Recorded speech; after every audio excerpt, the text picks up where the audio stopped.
Deus colocou um propósito da rainha Esther dela libertar o povo dela. Precisou Esther passar por todo um processo de amadurecimento do seu coração, do seu caráter, da sua postura, para ela pudesse cumprir o seu propósito com totalidade. Os paroleiros, vambora, que hoje é dia de parola. Olá, povo lindo! Tudo bem com você? De volta para mais uma roda de parola inédita, parola de número 243, mais uma dentro do novo tema Parolas Aleatórias, onde nós vamos trazer para você que nos acompanha temas que são mais pesquisados no Google dentro do tema Vida com Deus, Cristianismo, Jesus, Bíblia, Evangelho e coisas afim. E hoje, como vocês puderam perceber logo de cara, o Barbudão não veio. O Barbudão já apresentou um atestado para hoje. Então, estamos aqui no tete a tete, no gol a gol, no 1x1 aqui com o nosso queridíssimo Mente Brilhante. E aí, Mente, tudo em paz? Pensei que você ia me chamar de Ronaldo, aquele ex-goleiro do Corinthians, já que agora acabei de ver a minha fisionomia, que eu tô quase igual ele, só falta saber jogar futebol. Agora que você falou, eu sou obrigado a te dar razão. Ronaldo Giovanelli, né? Que é o nome dele. Agora que eu tô vendo, tô parecendo ele aqui. Ronaldo Giovanelli, jogava muito no Corinthians. Eu fui muito no Pacaembu ver o jogo dele. Não. Bom, nessa semana aqui nós vamos trazer um tema, que é um tema, aliás, que não só é muito pesquisado no Google, mas também nas nossas rodas de conversa, nas nossas igrejas locais. Jovens nos procuram principalmente com uma pergunta que fica falando fundo ao coração deles, que é a seguinte coisa: Deus tem realmente um plano para mim? Qual o propósito de Deus para a minha vida? A gente não pode confundir propósito com chamado. Aliás, eu vou deixar no final deste vídeo aqui um link para a nossa série sobre chamado. Foi uma série espetacular, com convidados, inclusive. Nós falamos sobre discernir o chamado, investimento no chamado, como desenvolver o chamado, como ser um farol que aponta a luz para as outras pessoas. Então, se você está querendo se aprofundar nesse tema, eu vou encorajar você a assistir essa série sobre chamado. Mas hoje, a ideia é falar um pouquinho sobre propósito. E aí, Will, tem muita gente que acaba confundindo, achando que propósito é um destino, ou que propósito é um endereço, ou que propósito é um lugar. Mas, na verdade, nós vamos descobrir que propósito é a jornada. Propósito tem a ver com a forma como nós caminhamos com Deus, né? E como é importante a gente ter essa consciência, porque tem muita gente que acha que propósito é uma coisa transcendental. Eu fico imaginando, tem gente, eu não sei se aí com você acontece isso, mas comigo aqui acontece com uma certa frequência, vem assim, Arthur, eu estou querendo buscar em Deus o meu propósito, estou aqui orando, estou jejuando, mas o anjo não veio do céu ainda com um papelzinho dizendo qual é o meu propósito. Eu falo assim, querido, faz o seguinte, começa a caminhar, que no caminho o Senhor mostra. Contigo é assim também por aí? Você sabe, Arthur, que engraçado, né? Você falou sobre esse é um dos temas mais buscado. Questão de 2, 3 meses atrás, o público jovem aqui da igreja tinha me chamado para participar de um bate-bola com eles aqui, e aí a conversa foi para um lado nada a ver, muito louco. E a pergunta foi sobre propósito, dons e chamados. E aí, os jovens da igreja fizeram exatamente essa pergunta: como eu posso saber qual é o meu propósito? Como eu posso saber qual é o meu dom e qual é o meu chamado? E aí eu comecei a ver que existe algo muito mais profundo, que se isso dentro da igreja já é uma urgência, a gente começa também a ver fora, porque essa linha, essa pergunta, ela é uma faca com uma lâmina muito afiada. Porque se você não souber o seu propósito, você cai em depressão. Porque você começa a gerar em você dúvidas existenciais até ao ponto de se perguntar por que eu estou aqui, por que eu vivo, né? E Isaías 49:1 diz assim: o Senhor me chamou desde o ventre, desde as entranhas da minha mãe, fez menção do meu nome. Então, quando o profeta ele já começa a dizer a respeito disso, ele está falando, olha, você não é um erro no percurso. Você não foi um ups, aconteceu, né? Em Efésios, capítulo 1, no verso 4, se eu não me engano, ele diz que nós fomos predestinados nele, né, antes da fundação do mundo. E em Zacarias vai dizer que ele é o que cria o espírito. Então, olha que interessante isso. Se ele é o que cria o espírito, se ele é o que nos forma antes da fundação do mundo, e ele me chamou no ventre da minha mãe, eu não sou um erro de percurso. Eu não sou alguém que algo deu errado e simplesmente eu apareci. Eu não sou uma obra do acaso. Talvez essa pessoa que esteja nos ouvindo, nos assistindo, venha falar, mas eu sou um aborto que não deu certo.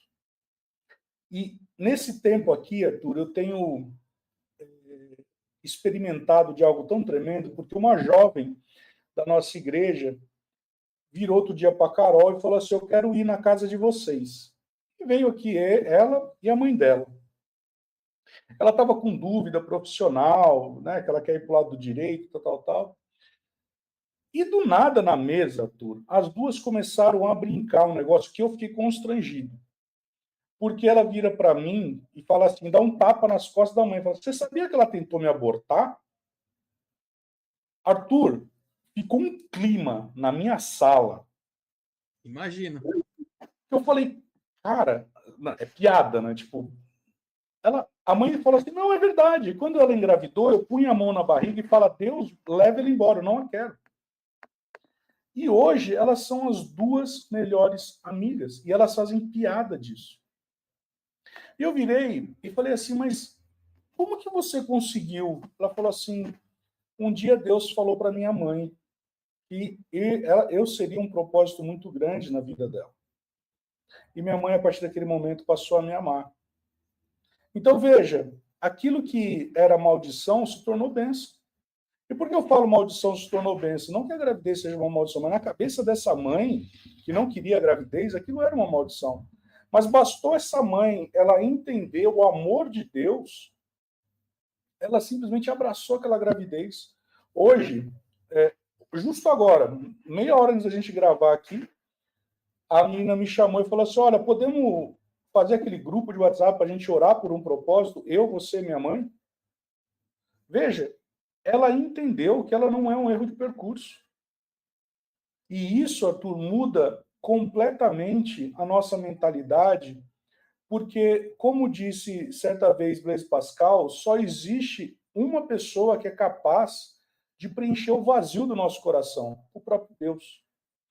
E o ser humano, ele fica o tempo todo buscando aonde é o meu propósito, o que eu tenho que fazer. Então, a gente já entendeu, por esses 3 versículos, o próprio apóstolo Paulo, em Deuteronômio, fala que por 2 ou 3 testemunhas se mantém uma verdade. Então, eu dei 3 testemunhos aqui, dizendo, você foi chamado por ele antes da fundação do mundo, Deus ele te chamou no ventre, ou seja, ele já ecoava o nome do Arthur no ventre da mãe dele, da tua mãe. E terceiro, quando houve a concepção, foi ele quem colocou o espírito do Arthur ali. Então não existe uma forma para a gente dizer houve um erro de percurso. Olha que interessante isso. Quando a gente estuda, eu gosto muito de estudar as palavras no grego, no hebraico, no aramaico, porque muda muito a concepção do teu entendimento da exegese, da hermenêutica. Quando você estuda que Ana ela orou incessantemente por muito tempo por conta de Samuel, a Bíblia diz assim, e o ventre dela foi cerrado por Deus. Uhum. Quem que fechou o ventre dela? Deus. Foi Deus. Ela era estéril? Não. Deus tinha fechado o ventre dela, porque essa palavra no grego, no hebraico, perdão, é yatsa. E essa palavra é Deus que reteve o ventre dela. Por quê? Porque Samuel tinha que vir no tempo profético correto. Agora, se Samuel ele viesse um ano antes ou um ano depois, o que aconteceria com Davi? Vamos parar por aqui. Vamos lá para Zacarias e Isabel.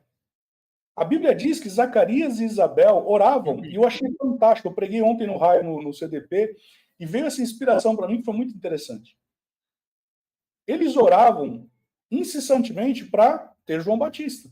Na verdade, era para ser outro nome. Né? E o anjo fala, vai ter que ser João. E naquele momento, o Zacarias, ele simplesmente pergunta para o anjo, numa voz de incredulidade, mas como que isso vai acontecer? Como querendo dizer, rapaz, eu estou orando há tanto tempo, isso não acontece, como que agora você vem falar isso para mim? E o anjo fala assim, só porque você não creu, agora você vai ficar calado. Ou seja, é necessário calar a voz que se levanta contra o profético. Mas aí a mulher dele, Isabel, concebe. E olha que interessante, Jesus ele vem 6 meses depois. Qual que era a profecia que existia sobre João Batista? Ele era a voz que clamaria no deserto. João Batista não fez sinais, não fez prodígios. A única coisa que ele fez foi chamar raça de víbora, comer gafanhoto com mel e se vestir de pele. Cara, olha o propósito deste homem. A ponto de Jesus falar que do ventre de mulher, ele era o maior, mas ele era o menor no reino. Qual que era o propósito dele? Arthur, o propósito do cara era sair pela rua vestido como o homem da caverna. Ele tinha aqui assim no dente, ó, uma perneta de um gafanhoto. Sabe? Eu fico imaginando ele pegando assim o gafanhoto e falando, esse tá crocante, vamos colocar no melzinho. Viscoso, mas gostoso. Viscoso, mais gostoso, exatamente. E 6 meses depois vem Jesus. Jesus, ele vem, olha que interessante, Gálatas e Efésios vão dizer que Jesus ele veio na plenitude dos tempos. De novo, Maria, ela é encoberta pelo Espírito Santo, porque Deus, lá em Zacarias, diz que ele é quem cria o Espírito, então ela é coberta pelo Espírito Santo, Jesus é criado no ventre dela. Tem uma questão de biologia que é sensacional, que quando você faz o procedimento de FIV, o útero da mulher não contamina, entre aspas, o feto. Ou seja, um homem, 6 meses antes, voz que clama no deserto, ele aparece. Vem Jesus na plenitude dos tempos. Como que eu posso dizer que o Arthur é um erro? Como que eu posso dizer que o Wilson é um erro? Como que eu posso dizer que a Liz é um erro? Que o Rafa é um erro? Que a Pri é um erro? Não! Todos nós fomos chamados para um propósito. Efésios 2:10 diz assim, porque somos feitura dele. Eu quero que você pare aqui nessa palavra feitura, Arthur. A palavra feitura, no original grego, significa, sabe a tua mãe quando faz crochê, ou se ela faz tricô? A minha mãe faz. A feitura aqui é as mãos de um artesão que vai tecer. Ou seja, porque você foi tecido pelas mãos do Criador para boas obras, as quais de antemão preparou para que andássemos nela. De novo, como que eu posso dizer que eu sou um erro? Que eu sou um erro no percurso. Bom, então nós já entendemos uma coisa aqui, Arthur. 3 testemunhas, 3 versículos que reforçam: eu fui chamado por Deus. Salmo 139 vai dizer que de uma forma assombrosa a gente foi formado. Então, para a gente começar aqui, esse sim é um tema que me chama muito a atenção. E eu não tenho como dizer que isso não é espiritual, porque nós nascemos dele, ele nos fez, ele nos teceu. Ele pegou a agulha e ele começou. Se bem que aqui, ultimamente, ele esqueceu um pouco de, né, de umas linhas aqui. Mas está tudo bem, né? Mas eu acho que é um bom começo para nós partirmos aqui. Você não é um erro de percurso. E aqui, Arthur, é um negócio interessante que houve um gabinete pastoral um tempo atrás. E uma moça entrou no gabinete pastoral do meu pastor e falou assim: pastor, eu sou um fruto de um aborto mal sucedido. E o meu pastor começou a dar risada e ela falou: mas eu estou falando uma coisa tão séria. E ele pegou Efésios capítulo 1, verso 4 e diz assim: olha, você foi formada antes de tudo. Você já estava nele. Você já foi planejada nele. Essa mulher começa a chorar copiosamente. E ela fala: pastor, para. E ele fala: não, eu preciso continuar. Porque antes que você estivesse na madre da sua mãe, você estava no ventre. É meio estranho falar isso, né? Mas a forma que ele encontrou lúdica para explicar: antes de você passar pela madre da sua mãe, você estava na madre de Deus. Você já estava sendo gerada por ele. Aquela mulher se levanta num ímpeto e falou: pastor, para, já entendi tudo. Eu fui curada nessa parte. Porque simplesmente ela entendeu que ela não era um erro de percurso.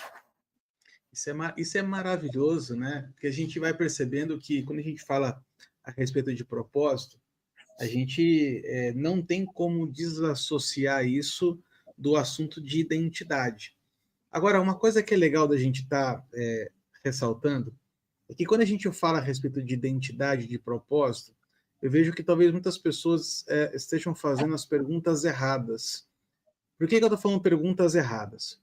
Porque tem muita gente que confunde propósito com carreira, ou confunde propósito com um cargo na igreja, ou que confunde propósito com eu vou falar uma função, mas para a maioria das pessoas, propósito tem a ver com o que eu tenho que fazer. E é quando a gente parte desta premissa de que propósito é sobre o que eu tenho que fazer, todo o caminho dali para frente ele se torna comprometido. Por que eu estou dizendo isso, Will? Porque, no meu entendimento, propósito não tem a ver com o que eu tenho que fazer, mas propósito tem a ver com quem eu estou me tornando. Propósito tem a ver com aquilo que o Senhor tem me chamado para, como eu vou refletir a Cristo no mundo. Porque lá em Romanos, a palavra vai dizer assim: olha, aqueles que de antemão os predestinou para serem a imagem do Filho. Ou seja, todos nós temos um propósito principal. E esse propósito é nos tornarmos cada dia mais parecidos com Jesus. E refletirmos essa imagem de Jesus. Porque eu lembro muito bem de uma palavra que eu tive lá com o pessoal da Igreja do Paulinho, há uns anos atrás, que era a respeito do propósito da família. Né? E o propósito da família, eu amarro essa ministração da seguinte coisa no final.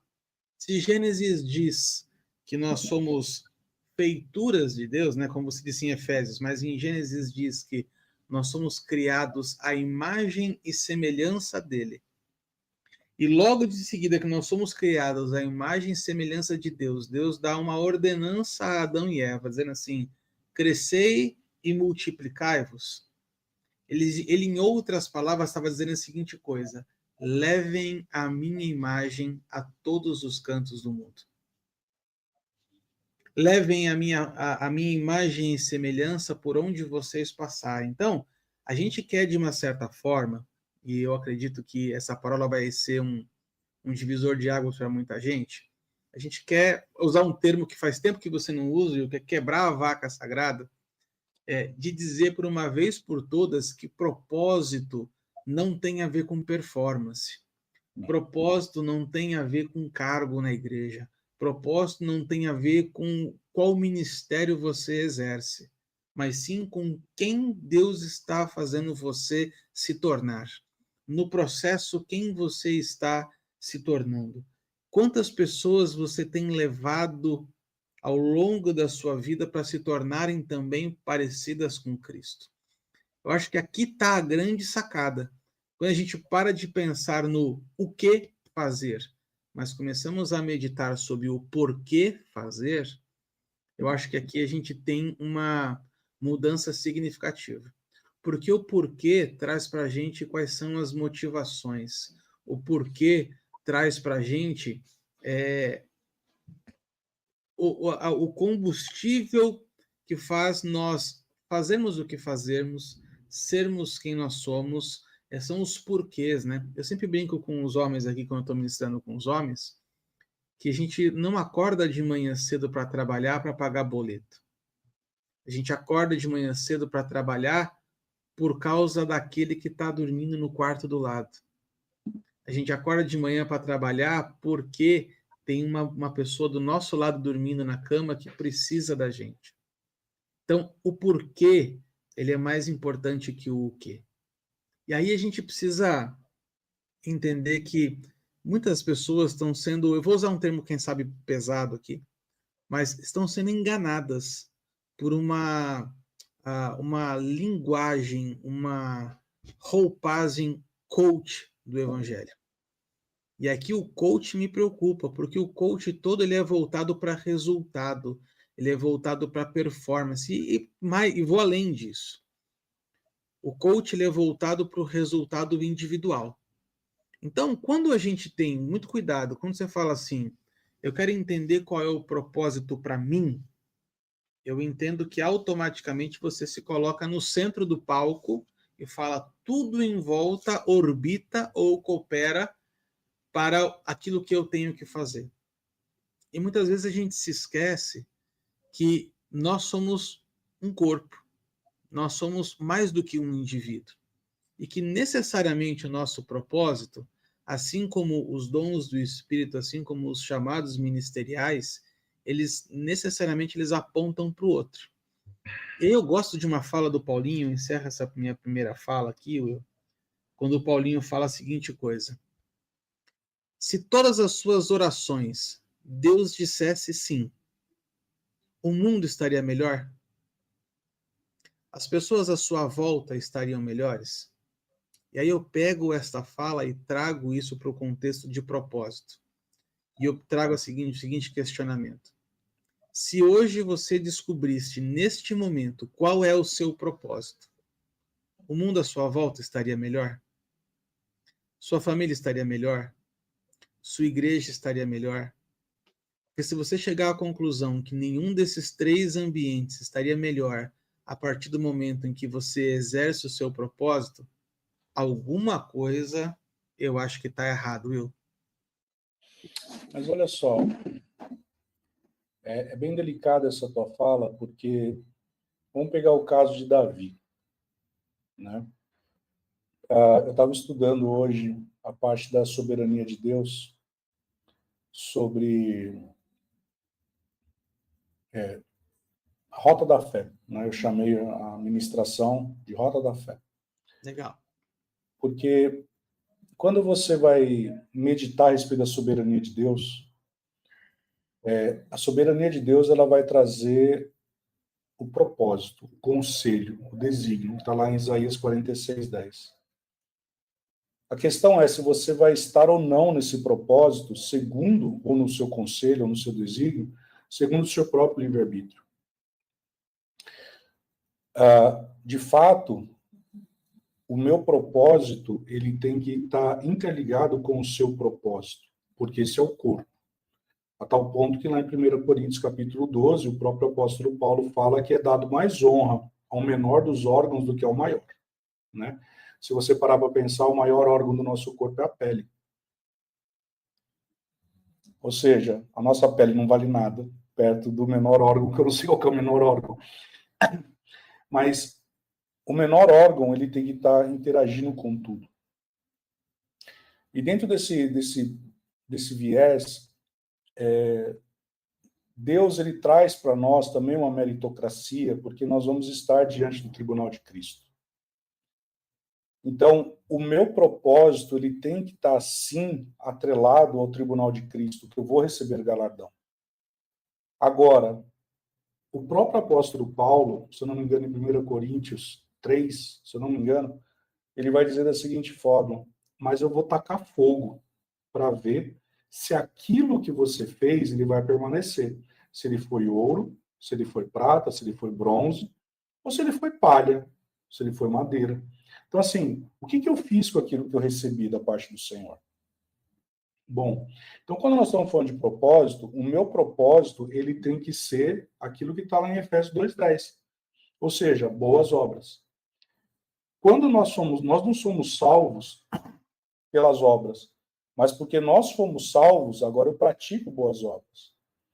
Ontem, quando eu estava pregando no Raio, lá no CDP, eu saí de lá tão diferente, tão estranho. Eu estava dirigindo e eu falei assim, Deus, eu estou me sentindo tão leve, tão... E de repente Deus me lembrou de uma oração que eu fiz, muito tempo atrás. Eu falei, Deus, qual é o meu legado? E aquela pregação ontem no Raio foi uma pregação completamente despretensiosa para 25 detentos. E chegou um determinado momento que Deus me deu uma palavra inspirada assim, que eu falei, uau, que palavra tremenda. E no carro Deus falou para mim, eu estou te reconectando com o teu propósito.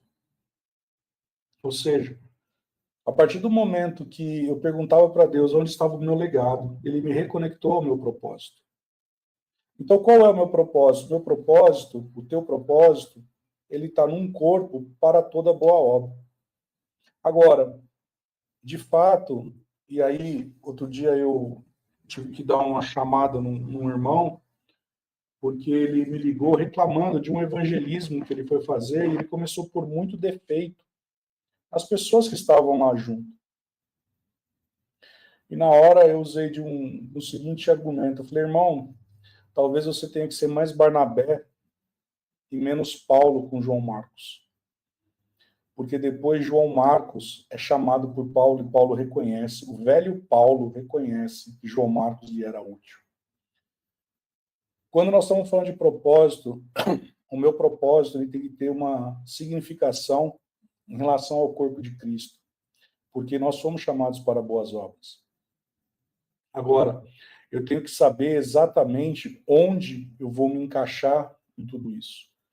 E aí, enquanto você estava falando no início aqui, Arthur, eu me lembrei, quando, se eu não me engano, foi Billy Graham, ele foi visitar o lugar onde John Wesley, ele orava, ele dobrou os joelhos naquele ambiente e ele disse, Pai, faça comigo da mesma forma como você fez com esse homem. Existe um outro avivalista que ele disse da seguinte forma, Deus, não me deixe fora de nada que você esteja fazendo. Então, quando nós estamos falando sobre propósito, eu tenho que saber que eu fui chamado nele. E esse meu chamado, esse meu propósito, ele vai conectar pessoas para que nessa conexão, Cristo, a esperança da glória, ela seja manifestada. E aí vem a minha pergunta. Se o meu propósito está fazendo diferença na vida das pessoas, se o meu propósito ele está somando na vida de pessoas. E aí, Arthur, certa vez um ministro começou a questionar por que um outro ministro estava tendo mais evidência que ele. E eu virei para esse ministro e falei assim, você acha que os holofotes implicam em aprovação da parte de Deus? Ele, como não? Porque todo mundo está vendo ele. Eu falei assim, você já parou para pensar que os holofotes são a misericórdia de Deus sobre esse homem? Ele não entendeu o que eu falei. Porque se você parar para pensar, Arthur, Saul, a Bíblia diz, se eu não me engano, em 1 Samuel capítulo 17, ele era dos mais altos, dos mais belos, todos viam. Só que Davi estava atrás das malhadas, matando um urso, matando um leão. E dentro desse propósito, quando Samuel vai lá, ele fala assim, ó, não é nenhum desses. Ninguém estava vendo o que estava acontecendo lá, mas Deus tinha um propósito na vida daquele jovenzinho, ruivo, sisudo. Então, o meu propósito pode estar no anonimato. Como eu vi hoje algo que eu fiquei boquiaberto. A menina de Naamã. A menina de Naamã, Arthur, ela tinha tudo para ser uma menina amargurada, rejeitada. Ela poderia ser vingativa, só que ela olha para todo aquele cenário que ela fala: quisera eu que o meu Senhor visitasse o profeta. O propósito dessa menina foi corrigir a rota de um grande comandante leproso. Então, quando nós falamos sobre propósitos, nós temos que entender o que Deus ele falou para mim, como ele falou por mim. Porque você usou também de duas perguntas interessantes, o que e o porquê. O que e o porquê são duas perguntas muito perigosas. Porque, na verdade, as duas, elas convergem para o mesmo interesse, o coração do homem. E como o homem hoje, ele está tão vazio de si mesmo, ele está buscando preencher isso com coisas que nada preencherão, exceto Cristo. Exceto a esperança da glória. Então, se eu não tenho, Arthur, a perspectiva daquilo que Deus ele quer e espera de mim, como está aqui o Efésios capítulo 2, verso 10. Ele me testeu como um grande artesão, ou como diz lá em Salmos, como a pena de um grande escritor. Ele escreveu tudo que diz respeito a nós, para boas obras. Nós fomos feitos para isso. Então, o meu papel, o meu propósito é sempre impulsionar, promover o meu próximo. O próprio Cristo fez isso. Pedro não entendeu, porque Pedro, quando Jesus foi lavar o pé dele, ele se sentiu, não, você não pode fazer isso, Jesus. Jesus falou assim, você não entendeu o meu propósito. Porque você está achando que porque você é você, Pedro, eu não posso lavar teus pés, mas o maior tem que ser o menor, o maior tem que servir. Nós viemos para servir. E se nós viemos para servir, para ser diáconos, ou seja, cuidar das mesas, esse é o meu propósito. E se eu não estou servindo, só quero ser visto. E ser visto, eu amei hoje, até publiquei hoje no meu Stories. Se você acha que igreja é lugar de você ser reconhecido, saiba que isso é o IML. Então, Arthur, para mim, dentro dessa questão de propósito, a pergunta que eu faço é, dentro do corpo, eu estou promovendo quem? Eu estou influenciando quem? Quem que eu estou colocando diante da plataforma? Porque quando eu entendo isso, eu respondo as perguntas o quê, por quê e para quê. Eu fui chamado para promover o Arthur. Eu fui chamado para promover o Arthur. Se não fosse assim, um certo homem que nasceu 6 meses antes não diria, importa que ele cresça, que eu diminua. Isso é maravilhoso, né, cara? Quando a gente começa a desmistificar essa questão do propósito, eu acho que tenho achado maravilhosa essa nossa conversa que tem desencorajado as pessoas a olhar para o próprio umbigo, né? Porque quando a gente fala de propósito, as pessoas entram em parafuso, entram em uma verdadeira noia, querendo saber, nossa, mas por que eu estou aqui? Por que eu? Cara, não se trata de eu, né? Se trata exatamente isso, né? Como é que nós vamos, aonde eu vou me encaixar no nós? Mas uma coisa que eu achei bacana que você falou, e até trazendo à memória algo que você trouxe na parola passada, a respeito de maturidade, eu creio que Deus ele estabelece propósito para as pessoas, não com o estado atual delas, mas sobre o que elas vão se tornar. Foi o que eu falei no começo da parola. Quem eu estou me tornando para? Porque, veja, quando a gente fala de um propósito, por exemplo, de influenciar uma geração ou de influenciar um grupo de pessoas do nosso trabalho, a gente olha para a gente mesmo e fala assim, cara, eu não dou conta disso aqui, não. Isso aqui eu não vou conseguir, eu não vou ser capaz. Que foi exatamente o que aconteceu com o Gideão. Né? Quando o Gideão estava lá, escondido, moendo trigo onde era lugar de uva, aquela coisa assim toda. E aí, então, o anjo chega para ele e fala assim, ei, homem corajoso e valente. Ele fala, eu não. Eu não sou nem uma coisa nem outra. Mas o anjo já estava declarando aquilo que Gideão iria se tornar. O que mostra para mim, Will, que entre a consciência de propósito e o cumprimento de propósito, existe um processo de amadurecimento, existe uma jornada em que Deus vai trabalhando o nosso coração para que a gente consiga, de alguma forma, cumpri-lo na sua totalidade. Vou pegar alguns exemplos do nosso cotidiano bíblico, assim, bem facinho para as pessoas, né? Deus tinha um propósito, por exemplo, de José de ser o libertador do povo, né? Lá no Egito, aquela coisa toda. Desculpa. De trazer provisão para o povo do Egito, no povo judeu na época da fome. Mas se Deus tivesse mostrado o propósito de José quando ele tinha 17 anos e ele ainda estava com a sua túnica colorida, talvez ele não conseguisse entender a totalidade disso. Deus precisou traçar um processo na vida de José para que quando o momento chegasse ele estivesse pronto. A mesma coisa aconteceu, por exemplo, com a rainha Esther, né? Deus colocou um propósito da rainha Esther dela libertar o povo dela, mas não quando ela tinha 5 anos de idade. Ou seja, precisou Esther passar por todo um processo de amadurecimento do seu coração, do seu caráter, da sua postura, para que no momento oportuno ela pudesse cumprir o seu propósito com totalidade. A mesma coisa a gente pode falar de Moisés, né? Desde o princípio a gente sabe que Moisés foi levantado para ser o libertador, mas Moisés não tinha consciência disso aos 8 anos de idade, enquanto ele brincava no quintal da filha de Faraó, né? Precisou-se de todo um processo, de um trâmite, né?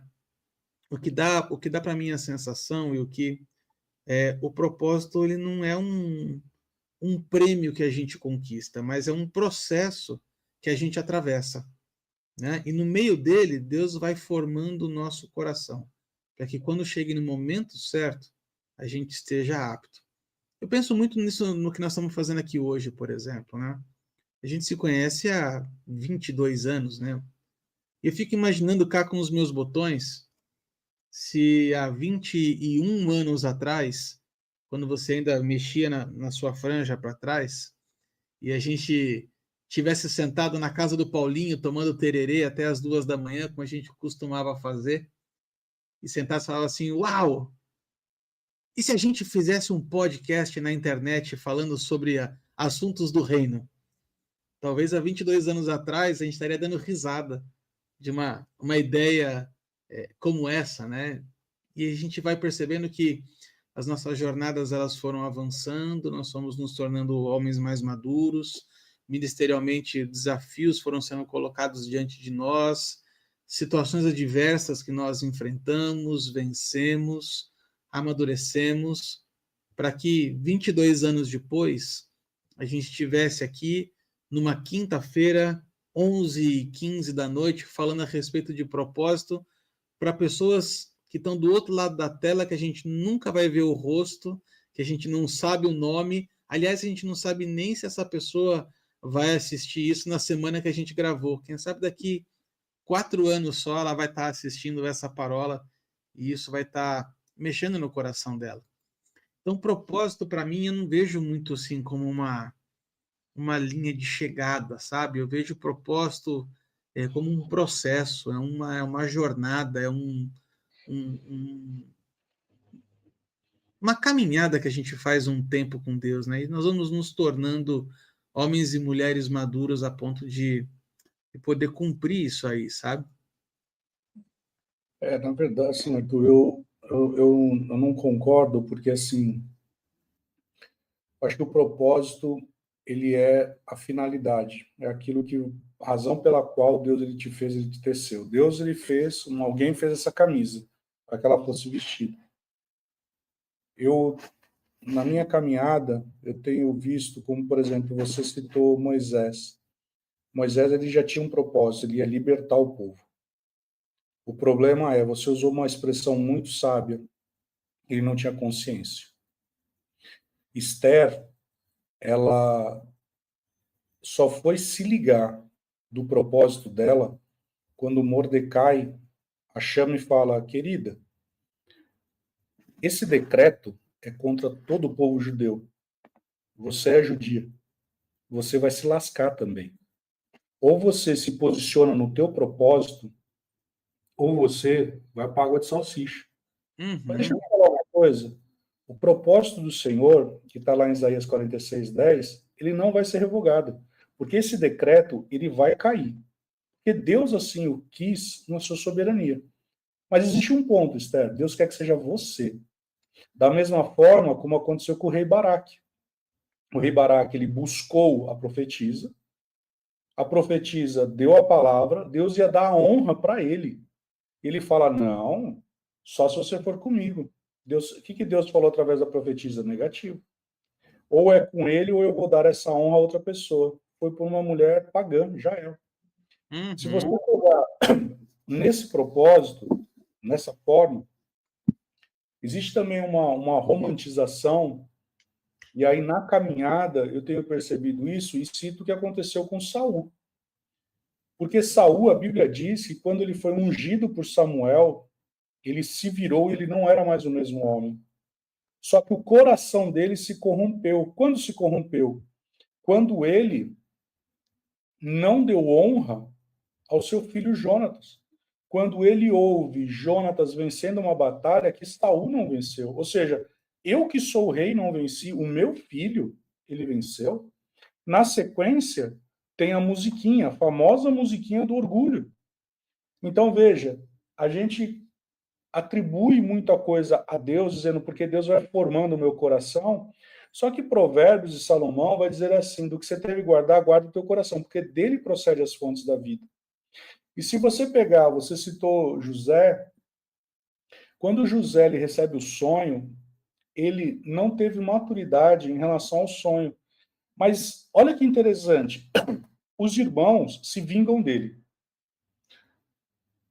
Toda boa dádiva, todo dom perfeito vem do Pai das Luzes. Se a gente falar que Deus é quem fez, ele for vendido e tal, então Deus ele corroborou o sofrimento de José. Com engano, não com sofrimento, com engano. Porque então ele colocou o espírito de engano nos irmãos. E Deus não faria isso, no seu caráter. Agora, quando ele conta a segunda vez o sonho, o segundo sonho, a palavra diz que o pai dele guardou todas aquelas palavras no seu coração. Olha essa expressão. Guardou todas as palavras de José no seu coração. Qual é o outro texto bíblico que você ouve a mesma narrativa e pegou tudo que ele falava e guardava no seu coração? Maria. Maria. Porque a Bíblia diz que do que você deve guardar, guarda o teu coração. E aqui vem uma questão do propósito. Porque Saul, ele poderia, se ele tivesse dado honra ao filho, Davi não ia aparecer no cenário. Mas porque ele deixou seu coração ser infectado. E aqui é algo, Arthur, que para mim a Bíblia diz que as más conversações corrompem os bons costumes. Muitas vezes você tem a sua filha, você colocou a sua filha num bom caminho, você a educou num bom caminho, só que simplesmente vem depois uma amizade que não está associada com os propósitos de Deus e tira a sua filha do caminho, porque começa a falar, mas essa coisa de igreja é coisa de radical, teu filho não pode ir lá, e blá, blá, blá. Quando você vai ver, tua filha está fora. Aí eu vou te falar, mas e onde estava Deus nessa parada toda? Deus não estava forjando tua filha? E aí é onde a gente já ouviu, eu acho que a gente teve uma parola que a gente falou sobre isso, dos desigrejados, que as pessoas falam assim, mas eu nasci na igreja e nunca vi o que é ficar no mundo. Então eu quero sair desse ambiente, quero ver como era o mundo. Ei, quem fez isso foi o filho pródigo. Sim. E quando ele viu, ele estava lá comendo a sopinha dos porcos lá. Ele falou: é melhor estar na casa do meu pai. Ele teve uma correção da rota do coração dele, falando assim: eu tenho que voltar para o meu propósito. E aqui existe uma responsabilidade minha sobre o propósito que Deus lhe confiou para mim e para você. Você que ministra a hombridade, você sabe isso melhor do que eu. O que foi confiado ao homem? O que foi confiado a você como pai de família? O que foi confiado a você, se a Priscila estivesse aqui, a Priscila? Então, existe um propósito onde você foi chamado para preservar o seu lar. Você leva qualquer um para sua casa, é qualquer um que senta à sua mesa. Por que não? Porque você preserva o seu coração. E aqui vem um ponto da maturidade. Porque muitas vezes nós estamos colocando pessoas no nosso lado, do nosso carro, na nossa casa, na nossa mesa. Nós estamos julgando que essa pessoa, ela é uma pessoa que ela vai caminhar conosco. Só que, na verdade, essa pessoa, ela pode ser aquela pessoa. Eu estou falando da pessoa, mas pode ser um emprego, pode ser N coisas que vai tirar a gente do nosso propósito. É uma pena que o Xandão não está aqui mais com a gente, mas nós temos o testemunho do Xandão. Quando ele estava trabalhando, ele falava: Deus, eu não aguento mais aqui, o que eu tenho que falar? Para quem que eu não falei para Jesus ainda? Era o motorista. E aí ele saiu dali, vivendo a plenitude do propósito dele. Então, não quero ser deselegante aqui, mas eu não posso concordar que é Deus quem forja a gente no caminho. Mas para mim o que Deus ele confiou para mim e o que eu vou fazer com aquilo que ele me confiou. Será que eu vou abrir mão? Será que eu vou fazer como Balaão? Você sabe por que Balaão é chamado de falso profeta? Você já fez uma comparação de tudo que ele profetizou? Tudo que ele profetizou aconteceu, mas ele foi chamado de falso profeta. Coisa louca, né? Sabe por quê? Porque o propósito do coração dele era monetizado. Sim. Então ele foi chamado de falso profeta, porque simplesmente ele monetizou o caráter dele. Você falou duas coisas que são bem interessantes. A primeira é as pessoas que a gente leva na caminhada que podem nos aproximar ou nos afastar do propósito. Mas também existem pessoas que podem nos instigar ou podem nos ajudar no entendimento do nosso propósito também. Isso fala muito ao meu coração sobre as pessoas que nós temos levado ao longo da nossa jornada. Então, saber escolher com quem você vai caminhar a próxima estação é muito importante, porque essas pessoas elas podem realmente te afastar ou te aproximar. E aí é inevitável a gente não lembrar da história dos 4 amigos que levaram, né, o paralítico diante de Jesus para ele ser curado, né? Como é importante nós nos cercarmos de pessoas, eu não vou dizer com o mesmo propósito, mas com o mesmo coração, né? O coração de agradar ao Senhor, o coração de guardar aquilo que o Senhor tem nos dado. Eu gosto muito de uma frase tua, não é uma frase, na verdade, é uma expressão que você usa, que é interagir com a promessa. Eu lembro disso quando eu morava em São Paulo ainda, então nós estamos falando de 14 anos atrás, praticamente, e eu lembro de você falando sobre a gente interagir com as promessas, interagirmos com as palavras que o Senhor tem nos dado, os fragmentos que Ele tem nos dado. E aqui, quem sabe, a gente pode partir para no finalmente aqui desta parola já, partir para alguns conselhos práticos, quem sabe, de como nós podemos ajudar as pessoas a discernir o seu propósito na prática. Porque acho que essa é a grande pergunta, né? Que a gente abriu a parola com essa pergunta, como eu faço para descobrir meu propósito? Ou, será que de fato Deus tem algo exclusivamente só para mim? Ou eu faço parte de algo muito maior? Então eu queria começar com uma frase que eu gosto, que é assim: sirva onde você está, né? O propósito ele vai florescer no terreno da fidelidade. Então, aonde o Senhor nos planta, nós permanecendo fiéis, a gente vai olhar em volta, vai olhar as circunstâncias. E eu tenho pensado sentido a seguinte coisa, Will. Aquilo que está à nossa volta, que mais incomoda o nosso coração, que mais mexe com o nosso coração, provavelmente é algo que está atrelado ao nosso propósito. Vou dar um exemplo. Conheço pessoas, e esse foi o meu caso, inclusive, de você olhar à sua volta e falar assim, meu Deus, como é difícil você viver com a ausência de uma figura masculina. Você viver na ausência de uma figura paterna. E eu comecei a entender ao longo da minha jornada que parte do meu propósito era ajudar as pessoas a viverem dentro dessa identidade masculina. Existem pessoas, por exemplo, que vivem crises terríveis no casamento. E eu lembro de um pastor daqui que falava a seguinte coisa, que a sua maior dor depois de curada se torna autoridade para você curar outras pessoas.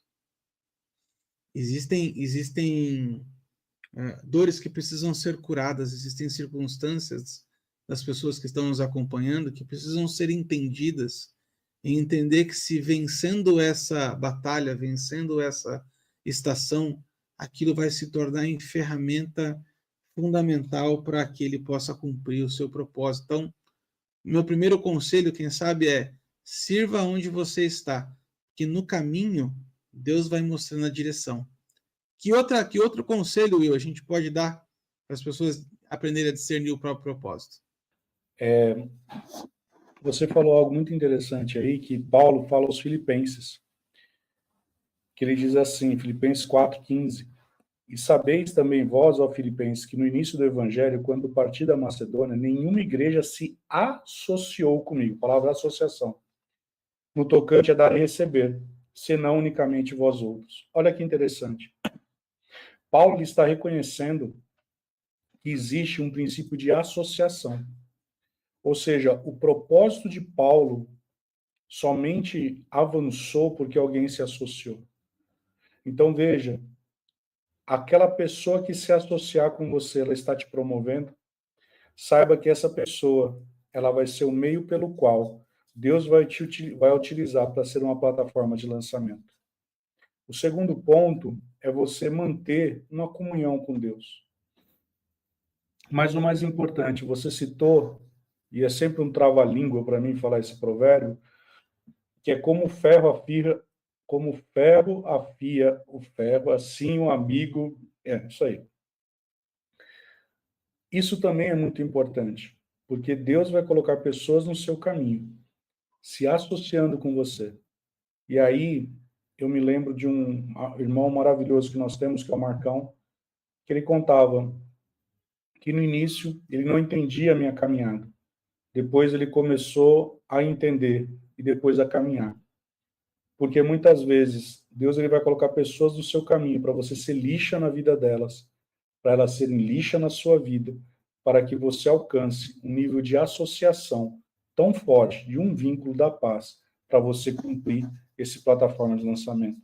Então, para mim, se a gente pudesse resumir aqui, seja uma plataforma de lançamento na vida das pessoas, porque talvez você vai chegar em lugares que eu não vou chegar. E o meu propósito é que eu seja uma NASA para você, te colocar e te lançar cada vez mais alto. Amém.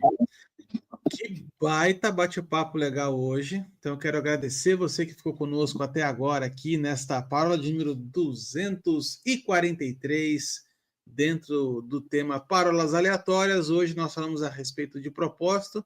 Se você curtiu esse conteúdo aqui, já deixa o seu joinha, compartilhe, porque é a forma que o YouTube entende que esse conteúdo é relevante e acaba mostrando para mais pessoas. Aproveita, já segue a gente lá no Instagram, já ativa a sinetinha aqui no YouTube e a gente se vê semana que vem, se Deus quiser, para mais uma parábola aleatória. Valeu, Mano Will. Até lá. Até lá.